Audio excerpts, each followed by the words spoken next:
guys, Nick Bosco here, and today for this episode of MMA Media Monthly, I'm going to be joined by Nolan King from MMA Junkie. I'm going to talk a little bit about how he got to start in MMA media, how he likes it over at MMA Junkie, a little bit of tips if anybody wants to get involved, and with breaking news and everything, and that's kind of what he's been known for. So I hope you guys enjoy this episode, and as always, please subscribe to my channel and hit me up on Twitter if you like what you're seeing. Okay? Thanks so much, guys. All right, so we'll just jump right in, I guess. So how did you get your start in MMA media? I know you started off on Twitter as King MMA or MMA King or something like that, and you didn't have your picture up or anything. You were just like kind of anonymous. Like, is that how you got started? Yeah, that was how I got started, and I think it was, it's funny, right? It's not the way that I would do it now. Like, I think looking back on it, I was like, oh, that's kind of a weird way to start off. But for me, I never set out to do something like this. It was just like kind of a hobby. I just made an account and I thought, oh, if I'm anonymous, like kind of gives you a little bit of mystique and it's weird. People are more likely to kind of think you know something or you're saying something important if they don't know who the identity is. That's kind of something that came later in my psyche was like, I think people are giving me a little bit more credit because they don't know who I am. Like, if I was just a 19-year-old kid or something tweeting things, I think people would brush me off like, oh, who is this? Who thinks they're Ariel Helwani here?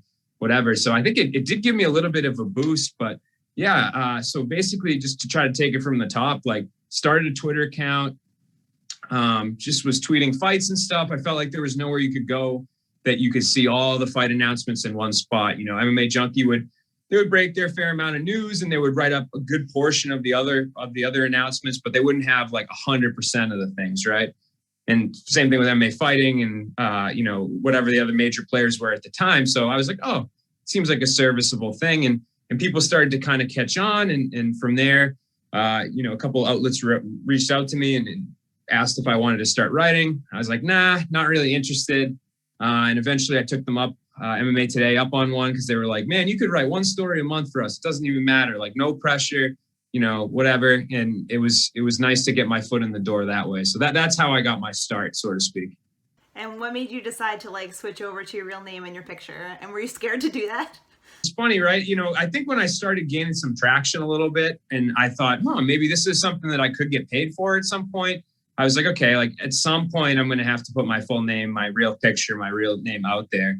And I think I had established enough credibility at that point where I knew I wasn't going to be like attacked or shit on or anything. So I went with it, and part of the reason I went under an alias too was like, people in my personal life, like I didn't tell anybody I had this account. Like, it was just something I did for fun on the side. So that was a big part of it too. And I think once people saw like in my personal life kind of started to know about it and stuff, like I started not to care, you know what I mean? Like, it was just, I don't care what other people think, so to speak. So that was kind of when I switched and it was a great decision. I think it was when I kind of turned a corner and started to be able to even gain more credibility. Yeah, that's funny that you say that about like people in your life. Like I'm not friends with anybody on Twitter that I know in real life, basically. Like everyone I've met them in real life. Like I met you in real life, but I'm friends with you on Twitter, but like nobody from like my actual like life, I would say. And it's funny because like when I first started like posting stuff on like Facebook or Instagram like that, I was doing all this fight stuff, like I feel like people didn't really want to see it. Like people that I was friends with, they really didn't want to see it. And then like, cause you know how like Facebook works with like the algorithm or whatever, like if they're not liking my stuff, they're not going to see my stuff. And then like, I was like getting afraid that they wouldn't see my like personal stuff. Like they didn't see pictures of my kids as much because they were like, ew, I don't want to see this MMA stuff. So it's like, I kind of had to make like a separate thing. And it's funny that you say that like on Twitter, like nobody like does the correlation. Like if I'm like, oh, follow me on Twitter, nobody even like knows what that is. Right. Yeah. It's very different audiences, and even me, like Facebook, I have not been great with posting on. Like I have a page that is like an author account or whatever they call it. You can like it. And I haven't been great with keeping up with it still. But Instagram, I have two separate accounts. Like I made one for MMA and one for my regular life, that I keep on private and everything. Just for that reason, like I was just like, man, I feel like a due diligence to try to keep my audience separate or whatever. So, looking back on it, it's something I could have easily just used my regular one and morphed it into an MMA account. It's the one I use the most at this point. So, but yeah, it's easy to look back and say, why didn't I do this, that, or the other thing? But it's worked out pretty well. So I have the same thing on Instagram. I have like two separate accounts, and like if I let you like come onto my personal one, like it's funny because it's like I don't feel like I'm like granting you access to my life, but then like there's one person that I like knew from MMA and they followed me on Instagram, like my private account, and then they found my other one and they're like, what is this? Like, what are you trying to do? I was like, you're lucky that you're on the other one. Like, you can be on both, but it's just like funny, like how, especially like if you're on Facebook with like your MMA account, like a lot of times this doesn't do as well. You have to you have to wind up sharing it on your regular account if you want to get clicks. And that's another thing I want to ask you about. Like, did you worry about like having, when you started writing, did you worry about having to get clicks, or did you immediately start writing for like a base price or whatever? Yeah, no, I never was on, I shouldn't say never. When I started out, I was doing this for free. I didn't get paid anything. I got paid zero. Like the entire time, that I was with the first site that I wrote for, I didn't get paid really anything. So I got a few like bonuses here and there of Christmas comes around or whatever. So, at the time, I think my mentality was like, oh, eventually this website will get the advertisements it needs to get a little bit of money going. But I mean, that's so difficult to do. And was maybe a little bit of an unrealistic goal for me, like something I thought was possible, but it wasn't.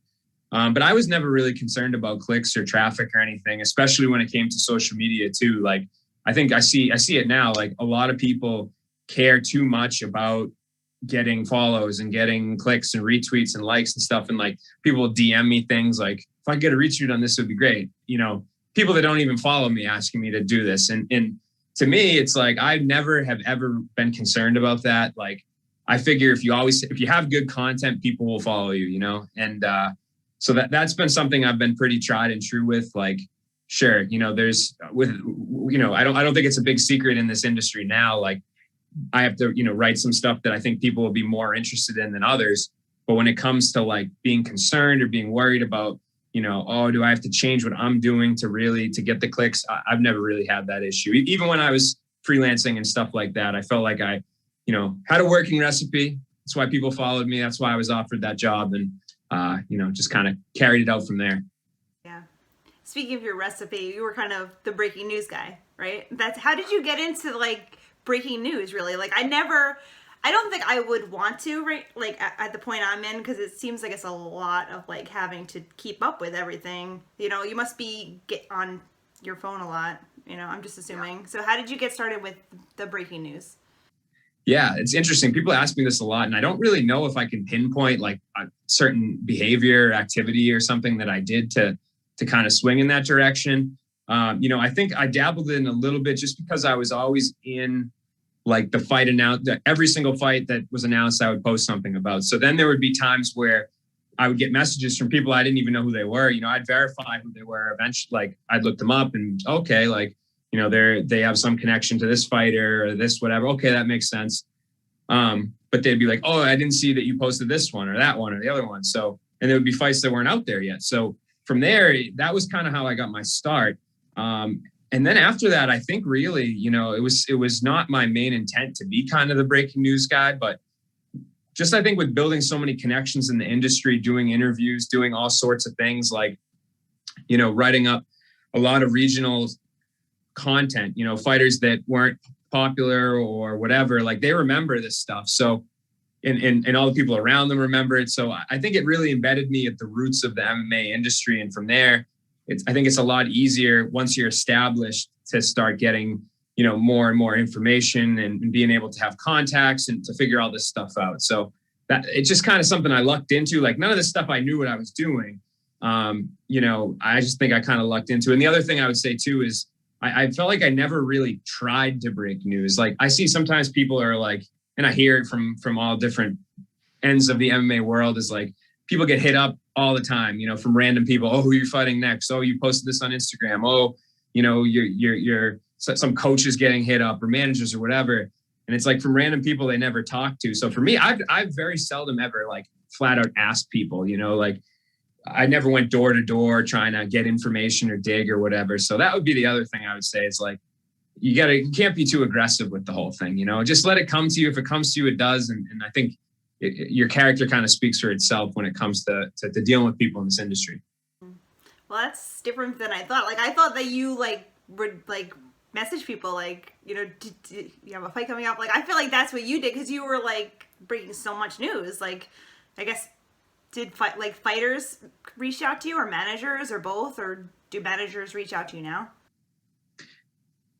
It's funny, right? Because I think there's a lot of people in this industry that know a lot of things that people don't necessarily think of. Like, I would say the it's funny too, because I think sometimes like we'll even look at like, you'll see some certain reporters get the same, break a story or whatever. And in my head, I'll try to figure out like where they got that info from. And sometimes it just doesn't work that way. You know what I mean? So it's really about just kind of knowing a lot of different people in the industry, and you never know who's going to be able to help you out. So I think it's important to keep a good report. That's true of everybody across the board, not just breaking news. I think in this industry, you never know who can help you out and who will come, down the line will be able to give you a boost. So be nice to everyone.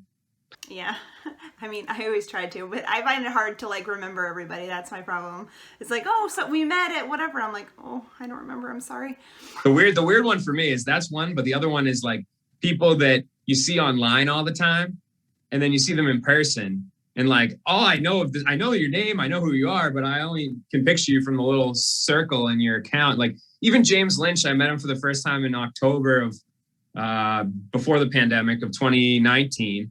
And we went and grabbed some food. And like the whole time I was sitting there across from him, I was like, it's just so weird that you're like 3-dimensional. You know what I mean? Like I'm so used to seeing you and the screen and it's Twitter's a weird thing, especially when it comes to like relationships and stuff.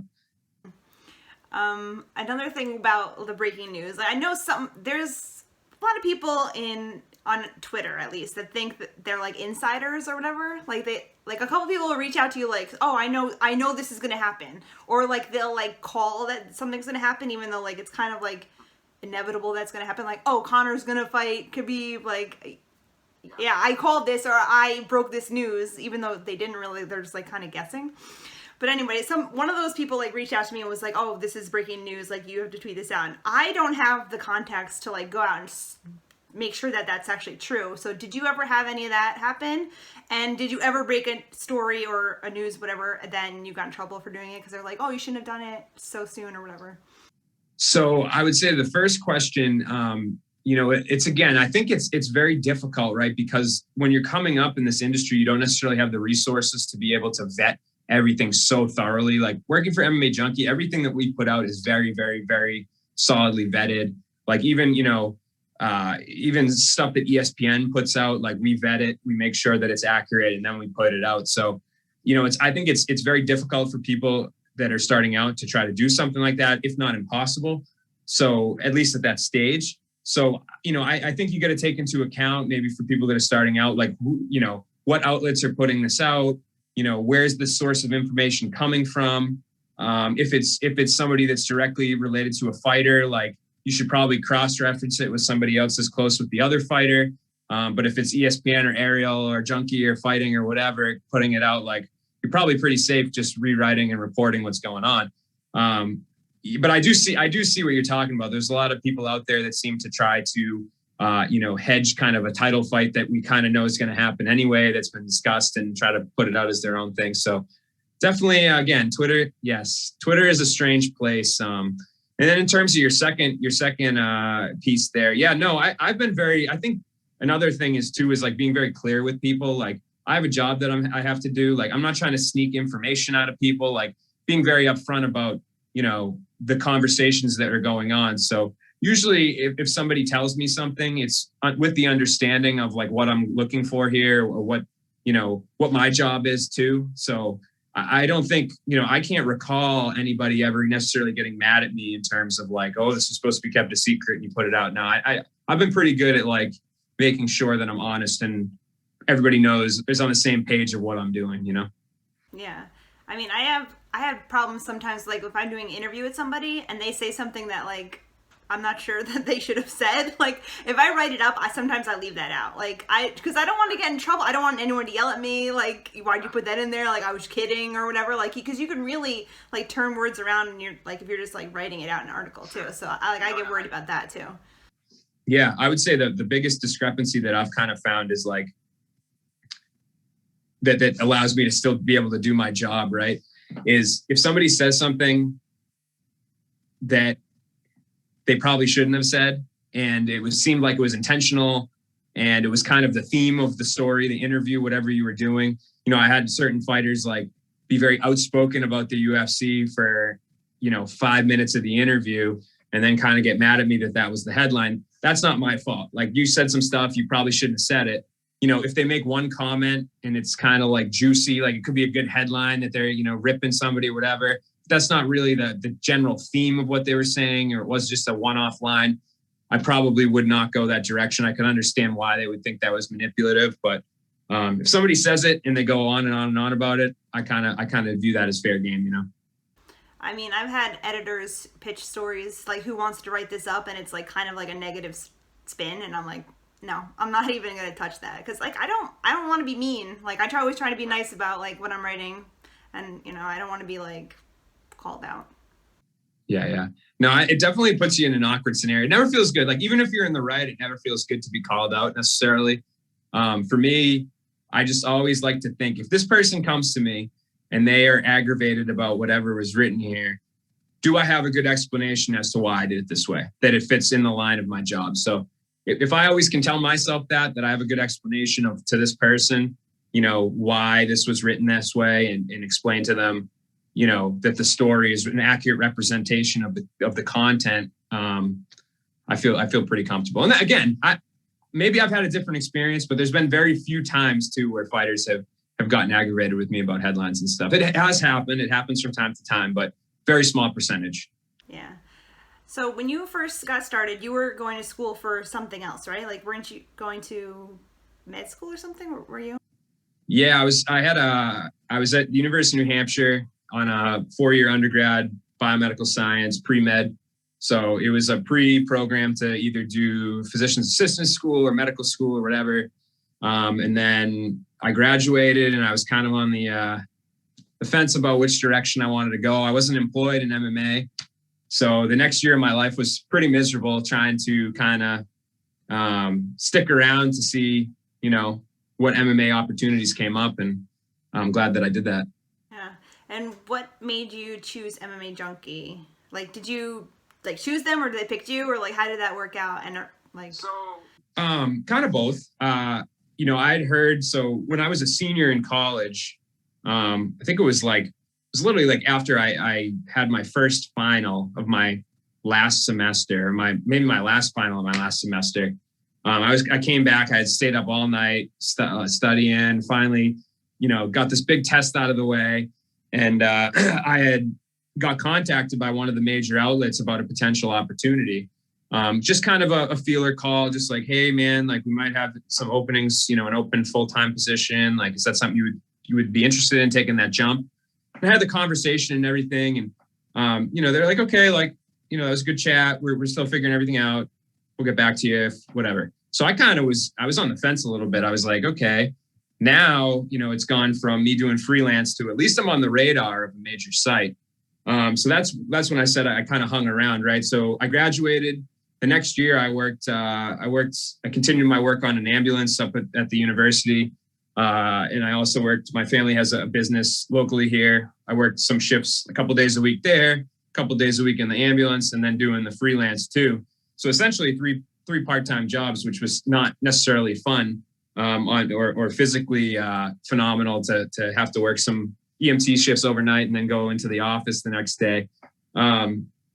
But again, like, just the fact, it was always in the back of my mind, like, they contacted you, you never really got, an end game, or you never really got, closure, so to speak. They didn't tell you one way or another. So year went by, and, that was when The Athletic got involved, and there was a lot of openings across the industry. So around that time, I had a few people simultaneously, reach out to me. I'm sure that they lost people to The Athletic, and, ESPN was getting involved, and there was a lot of movement. So, I ended up kind of taking the offers that were presented to me and kind of weighed my options. And, MMA Junkie had been around. It wasn't going anywhere. It was a very stable position.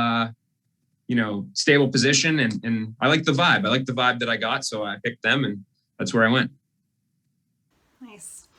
I don't know if you can talk a little bit about like how it works at MMA Junkie, because I know like a lot of people are just doing freelance. You know, do you like pitch a story? Do you have like certain hours that you have to work? How does that all work? It, sure, yeah, and that's funny, right? So like then I make the big decision. I'm excited. MMA Junkie, and like then it just kind of hit me when I showed up my first day. I was like, I don't know how this whole thing works. You know what I mean? Like I've thought about working this job forever, and I don't know what the day to day is like. So essentially, the way that we work it is like we work. I think I wouldn't say like we don't work like normal people, but we have a 40-hour work week. We're on a schedule, varying times depending on the weeks. Like I have different shifts. I have morning shifts, afternoon shifts, evening shifts, fight night shifts. But essentially, again, like it's like a 40-hour.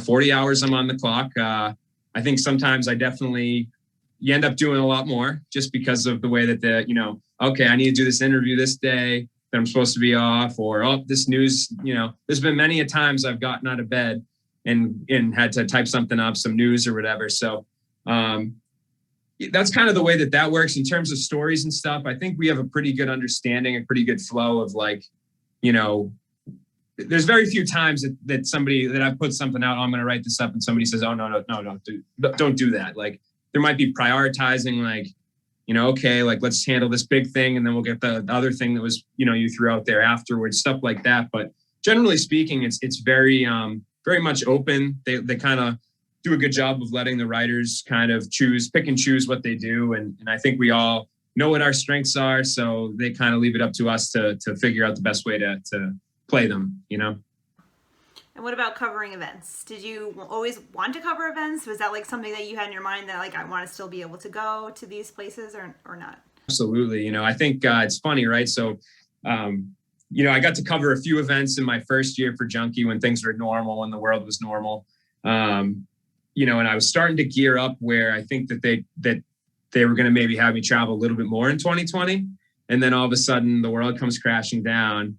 And then, Bellator ends up being in my backyard here in New England. So I end up, being the frequent driver down there and doing all those events where it was, I don't envy like John Morgan and those guys that do this every week. Like, I think they love it. And I love traveling. I love covering these events too, but it does take a little bit out of you. It does wear on you to have to be on the move and get up early one morning and then stay up late the next. And so it's been fun. I hope to do it more. And, I got to go out to Vegas in March of 2020 and go cover, a pay-per-view out there with Mike Bond and John and Danny Segura. It was great. Like that type of stuff is just definitely what I want to do more of when the world opens back up and gets back to normal.